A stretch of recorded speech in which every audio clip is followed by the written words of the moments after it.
আসসালামু আলাইকুম। পুরো ভিডিওটা দেখবেন বন্ধুরা। একটা সুন্দর মসজিদ এবং আপনাদেরকে দেখাতে যাচ্ছে জাবালে নূর, যেখানে কোরআন নাজিল হয়েছিল।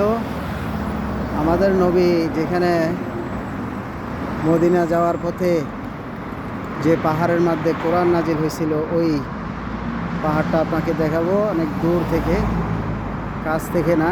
কাছে অনেকদিন যাওয়া হবে না, এখন অনেকদিন পরে যাওয়া যাবেও, পরে আবার দেখাবো ইনশাআল্লাহ।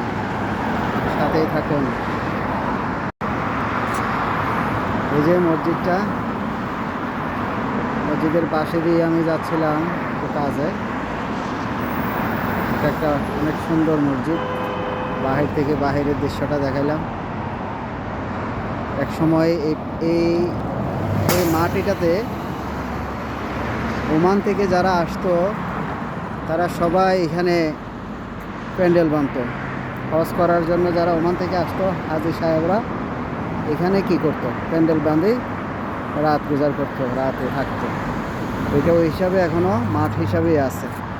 এটাতে কোনো ঘর বাড়ি তোলা হয় নাই, করা হয় নাই। যারা সমান করে রাখছে, আবার হজের আগে আগে পরিষ্কার করছে। গাড়ি ঘোড়া যা ছিল সবাই গেছে, কিছু আছে এগুলো হয়তো সবাই গেলে। এটা এভাবেই থাকে। আর জাবালে নূর যেটাকে বলা হয় কোরআন নাজিলের পাহাড়, ওই যে এটা একদম উপরে দেখেন লাইট, ঝিলিমিলি লাইট জ্বলতেছে। অনেক দূর থেকে ভিডিওটা নেওয়া। এই যে যেখান দিয়ে উঠে, এই যে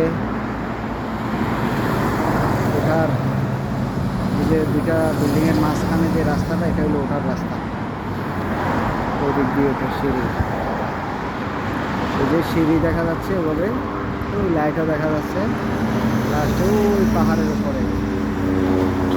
একদম উপর থেকে আরেকটু আবার নিচে নামতে হয়, যেখানে নাজিল হয়েছে কোরআন। ইনশাল্লাহ সময় করে ভিডিওটা একদম পাহাড়ে উঠে ভিডিও দিব ইনশাআল্লাহ এক সময় করে। ওকে, সবাই ভিডিওটা দেখবেন। ভালো লাগলে অবশ্যই লাইক, কমেন্ট, শেয়ার করবেন ইনশাআল্লাহ। আল্লাহ হাফেজ।